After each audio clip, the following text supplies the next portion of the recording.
تمام تعریفیں اللہ تعالیٰ جل مجدہ الکریم کے لیے، درود و سلام نبی کرم نور مجسم شفیع معظم احمد مجتبیٰ جناب حضرت محمد مصطفیٰ صلی اللہ تعالیٰ علیہ وسلم کی ذات والا صفات کے لیے حمد و صلوات کے بعد،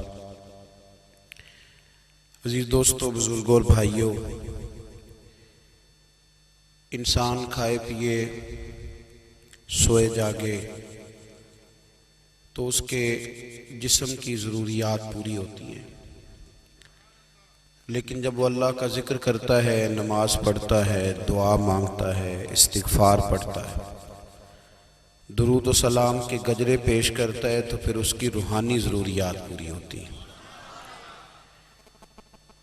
آج جس زمانے میں ہم وقت گزار رہے ہیں، لوگوں کی جسمانی ضروریات پوری کرنے کے لیے، غذائی ضروریات پوری کرنے کے لیے بہت سارے بندوبست کیے جا رہے ہیں، لیکن جتنا لوگ اپنی ظاہری ضروریات میں خود کفیل ہوتے جا رہے ہیں، اتنا ہی زیادہ وہ روحانی طور پر کمزور ہوتے جا رہے ہیں۔ گھنٹوں بیٹھ کر گپ شپ کرنے والے لوگوں کے لیے تھوڑی دیر بھی ذکر الہی کرنا مشکل ہو جاتا ہے۔ لمبی چوڑی باتیں کرنے والے، لمبے چوڑے دلائل دینے والے لوگ اور سمجھدار لوگ اور سیانے لوگ عبادت کے معاملے میں سستی کرتے ہیں، عمل کے مسئلے میں کمزور ہو جاتے ہیں۔ تسبیحات کرنا، وظائف پڑھنا، درود و سلام پڑھنا، کم بولنا، سچی بات کرنا، صبر سے رہنا، شکر کو اپنانا، قناعت اختیار کرنا، حسد، بغض، عداوت سے بچنا، یہ لوگوں کے لیے مشکل ہو جاتا ہے۔ پھر اس کا نقصان یہ ہے کہ معاشرہ ایک عجیب سی بے سکونی اور بے قراری کا شکار ہے۔ جیب میں بہت زیادہ پیسے رکھنے والا، خوش شکل نظر آنے والا، پیٹ بھر کے روٹی کھانے والا شخص بھی ڈھونڈتا پھرتا ہے کہ آخر میں پریشان ہوں کیوں۔ آپ انسانیت کی تاریخ پڑھیں گے تو آپ کو معلوم ہوگا کہ انسان نے کبھی پتھر کی پوجا کی، کبھی معاذ اللہ چاند سورج کی، درختوں کی، بتوں کی پوجا کی۔ معاذ اللہ یہ غلط ڈائریکشن پہ تو چڑھ گیا، لیکن ایسا نہیں ہے کہ کوئی بندہ دنیا میں آیا ہو اور کسی کی اس نے عبادت نہ کی ہو۔ اس لیے کہ اللہ تبارک و تعالیٰ نے جس طرح ہمارے جسم میں کھانے کی طلب رکھی ہے، پینے کی طلب رکھی ہے، سونے کی طلب رکھی ہے، اسی طرح اللہ تعالیٰ نے عبادت کے لیے طلب رکھی ہے جسم میں۔ یہ تو ہوا کہ انسان گمراہ ہو گیا، غلط رستوں پہ چل نکلا،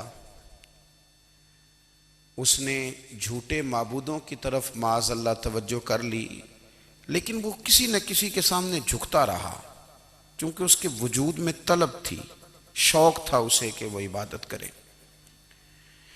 اللہ تبارک و تعالی جب مسلمان کو توفیق دے اور اللہ کی بارگاہ کی جانب وہ رجوع کرے،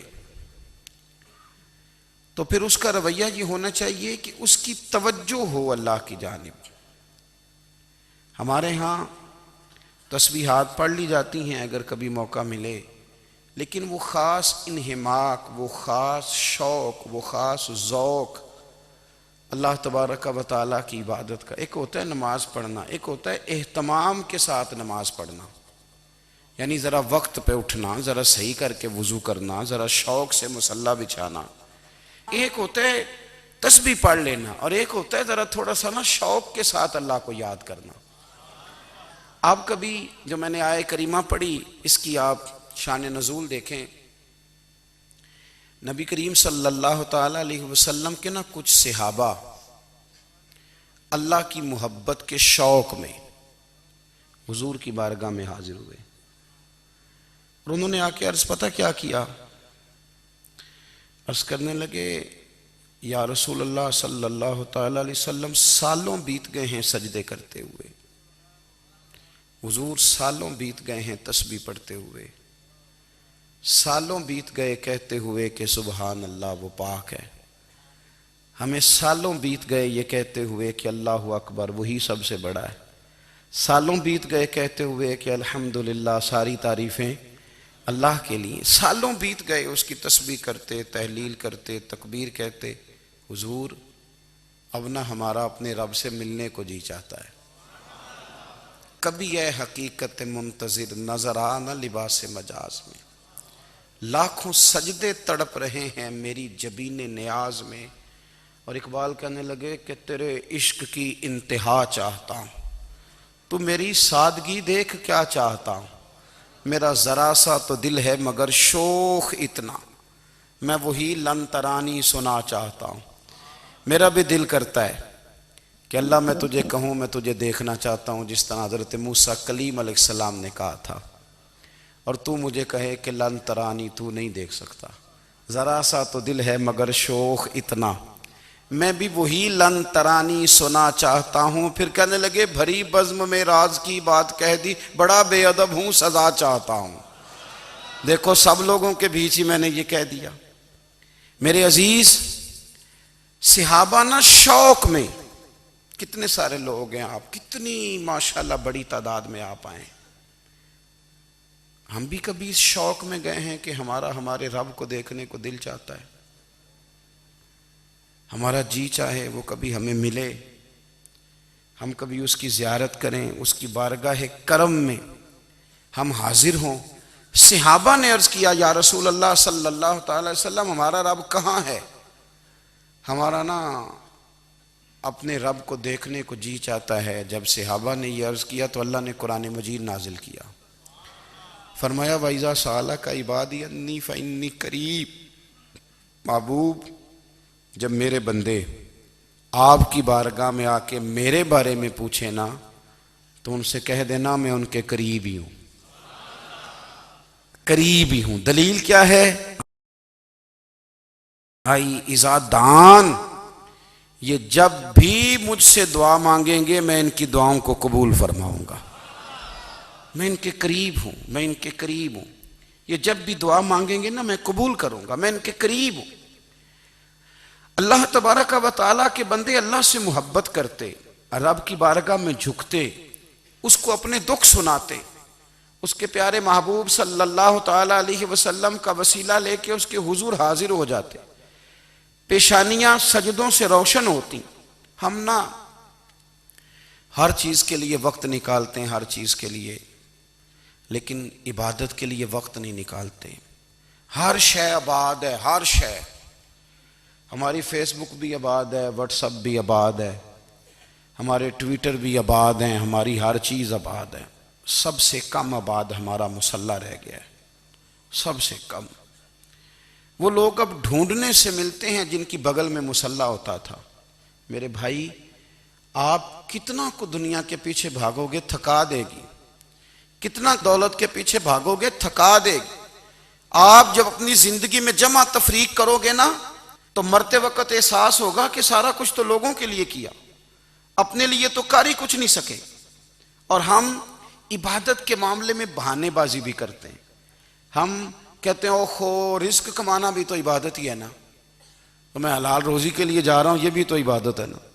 میری طرح کے لوگ کہہ دیتے ہیں کہ میں سویرے اٹھ کے مدرسے میں کچھ اسباق دیکھتا ہوں تو یہ بھی تو عبادت ہے، میں بیان کرنے کے لیے مطالعہ کرتا ہوں تو یہ بھی تو عبادت ہے نا، اتنے لمبے سفر کر کے ملک میں دنیا میں گھومتا ہوں تو یہ بھی تو میں عبادت ہی کر رہا ہوں۔ اب اسپیشل نفلوں کے لیے وقت کس طرح نکلے، اسپیشل کر کے تسبیح میں کیسے چلاؤں، میں سارا کچھ ہم بہانے بنا لیتے ہیں نا۔ میرا سوال یہ ہے کہ یہ ساری باتیں صحابہ کو، نبی کریم کو، دیگر لوگوں کو بھی تو پتہ تھی نا، لیکن آپ غور تو کریں 23 سال حضور کو وقت ملا، مختصر وقت ظاہراً تبلیغ کرنے کے لیے، پوری دنیا میں دین بھی پھیلانا ہے، گھر میں 11 ازواج ہے، 4 بیٹیاں ہیں، ان کی اولادیں، سارے کام کاج بھی دیکھنے ہیں، لیکن سیدہ طیبہ طاہرہ حضرت عائشہ صدیقہ رضی اللہ تعالیٰ عنہ فرماتی ہیں سارا دن تبلیغ کرتے، ہر غلام کے دکھ سنتے، گھر میں آتے تو اپنے گھر والوں کا خیال کرتے، کام میں ہمارا ہاتھ بٹاتے. قربان جاؤں، کہتی ہیں زمانہ سارا سو جاتا لیکن آمنہ کے لال مصلی بچھا لیتے. دنیا سو گئی ساری، سب سو گئے، جو خدام تھے، وہ جو غلام تھے، وہ سو گئے. صحیح مسلم نے لفظ ملیں گے، سیدہ پاک فرماتی ہیں او میرے نبی کے غلاموں، میں نے یہ رنگ بھی دیکھا ہے کہ حضور نے اتنا کھڑے رہے، اتنا قیام کیا، اتنا قیام کیا کہ مقدس پیروں میں ورم آ گئے، سوج گئے پیر. اتنے بڑے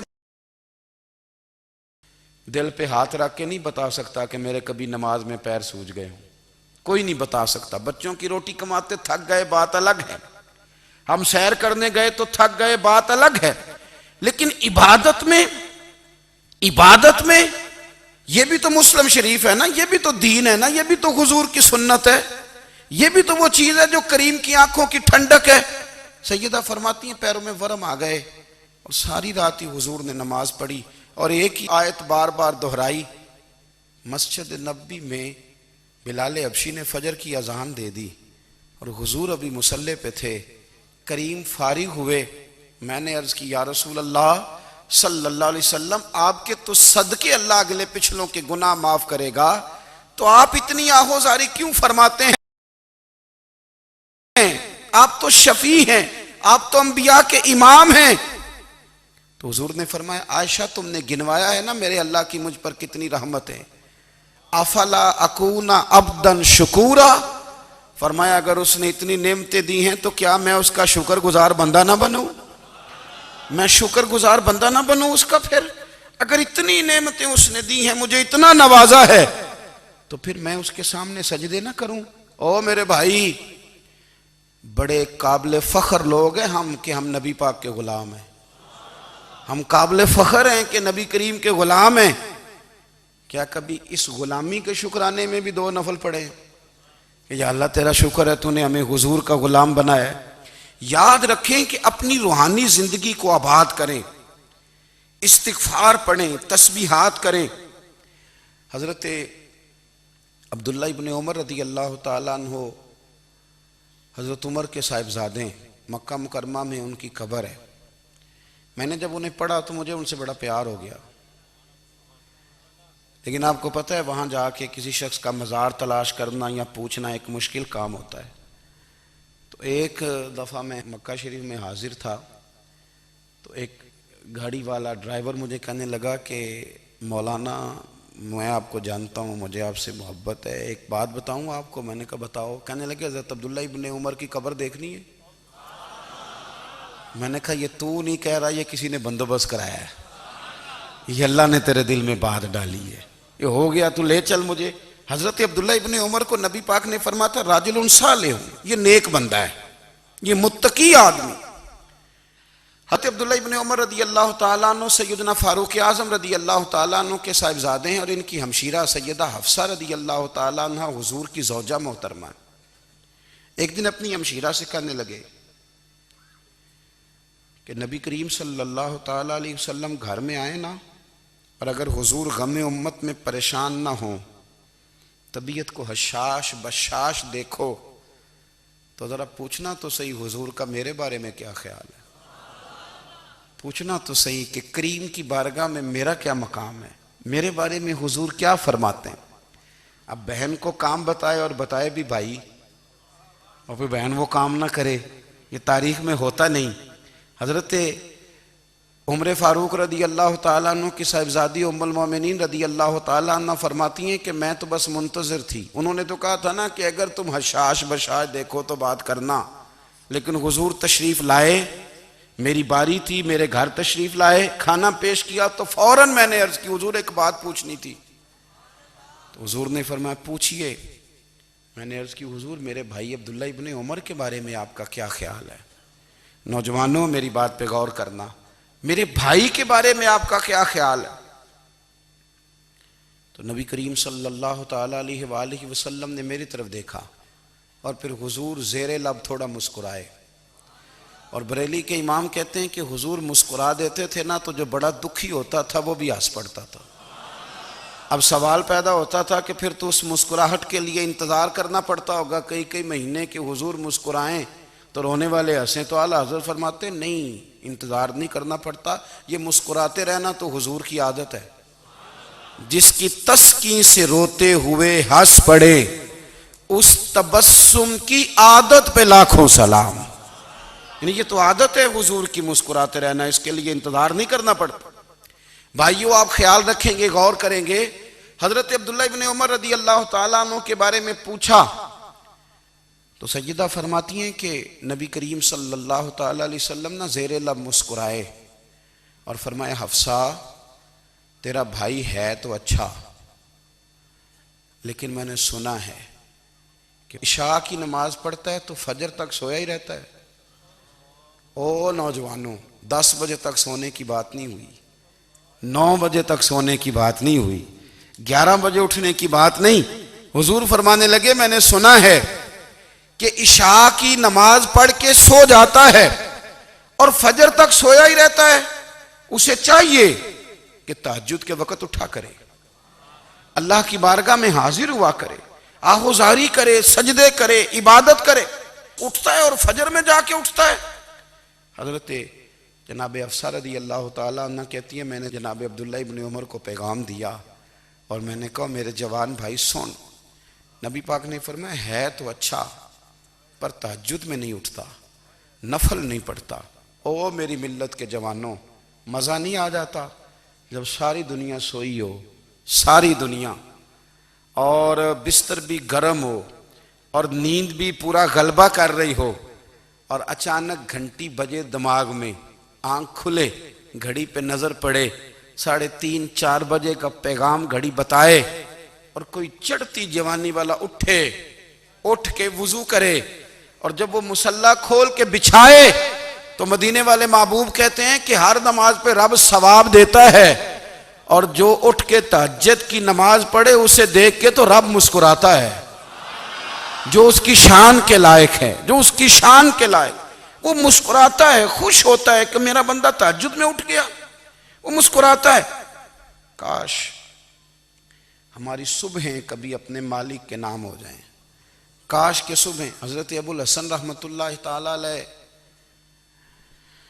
حضرت معاذ ابن جبل رضی اللہ تعالیٰ عنہ کے پاس بیٹھا کرتے تھے، فرماتے ہیں ان سے جو پیار بڑھا تو پھر میرا مصلی سے بھی بڑھ گیا۔ تابعی ہیں، فرماتے ہیں صحابی رسول سے محبت ہوئی تو ذکر سے بھی ہو گئی، پھر درود شریف سے بھی ہو گئی، محبت ان سے بڑھی تو پھر اللہ نے مسجد کا پیار بھی بڑھا دیا۔ آپ فرماتے ہیں کہ میری ہر وقت بھی یہ چاہتی تھی کہ بس اللہ اللہ کروں، بس اللہ اللہ کروں، بس نہ میں ذرا تھوڑی جان چھڑاؤں لوگوں سے، کوئی 10 منٹ ملے تو میں کچھ 4 نفل پڑھ لوں، میں تھوڑا سا نہ بچوں لوگوں سے، اور مجھے تسبیح ملے تو میں نہ کچھ 400-500 دفعہ استغفار پڑھوں، سبحان اللہ، الحمدللہ، اللہ اکبر، لا حول ولا قوت الا باللہ، میں نہ تسبیحات پڑھوں۔ فرماتے ہیں کہ بچے تھے گھر میں 6-7، غربت تھی، کام ملتا کوئی نہیں تھا، اور میں کام چور نہیں تھا، کام ڈھونڈتا تھا، پر اللہ کی قدرت کے کام نہیں ملتا تھا۔ فرماتے ہیں کہ میں نے ایک دن اپنی اہلیہ سے کہا کہ آج میں پھر جاتا ہوں کام ڈھونڈنے، تو میری بیوی بڑی فرما بردار تھی، پر اس دن نہ غربت کے ہاتھوں تنگ آ کے کہنے لگی آج نانا کوئی تو چیز لے کے آیا، تو مجھ سے بچوں کی بھوک نہیں دیکھی جاتی، یہ سب روگاں دا روگ محمد جس دا نام غریبی، کنڈ بلا کے لنگ جاندے نہیں دوست یار قریبی۔